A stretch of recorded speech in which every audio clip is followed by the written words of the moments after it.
L'égalité salariale entre les hommes et les femmes, c'est trop compliqué, alors on laisse tomber. L'index égalité professionnelle femmes-hommes est né en 2018. L'égalité de rémunération professionnelle est inscrite dans la loi depuis 1972. Force est de constater qu'aujourd'hui encore, à travail égal, un écart subsiste entre les femmes et les hommes.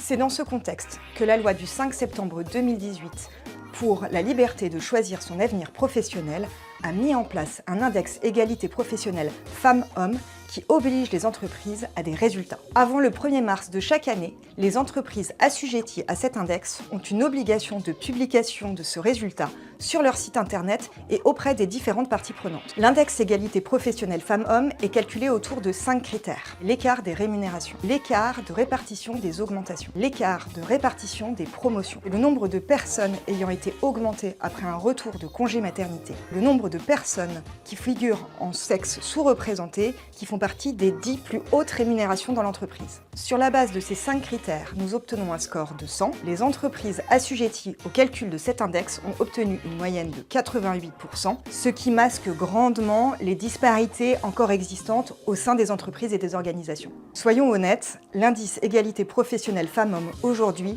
c'est un peu un flop. Dans le calcul de l'index, on n'intègre pas le facteur temps partiel. Or, on sait que le temps partiel touche majoritairement les femmes et très souvent sur un temps partiel subi. La troisième raison, c'est qu'une note supérieure à 75% pourrait laisser entendre que les entreprises ont bien fait leur travail en matière d'égalité professionnelle. Or, de nombreuses disparités subsistent et elles sont susceptibles d'être sanctionnées légalement pour ces inégalités existantes. Plus récemment encore, la Cour des comptes a étrié l'index égalité professionnelle en raison du faible nombre d'entreprises assujetties à cet index et du nombre de sanctions appliquées aux entreprises trop faible. Une refonte de l'index égalité professionnelle s'impose. Que pouvons-nous attendre de ce nouvel index? Premièrement, on peut imaginer que le nombre d'entreprises éligibles et donc assujetties au calcul de cet index soit largement élargi. On peut également attendre des sanctions plus fortes et enfin, on aimerait également pouvoir disposer de critères plus difficiles à détourner,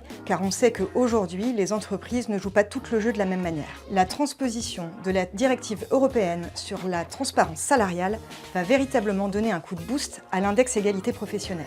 En s'appuyant sur les données déjà collectées par l'entreprise, elle permettra sans doute d'obtenir un indice plus fiable, plus transparent et surtout avec des conditions de mise en application plus sérieusement contrôlées. Alors, l'égalité professionnelle, ça vous paraissait complexe, mais imaginez un homme et une femme avec le même job, mais payés différemment. Là, ça devient simple, non ?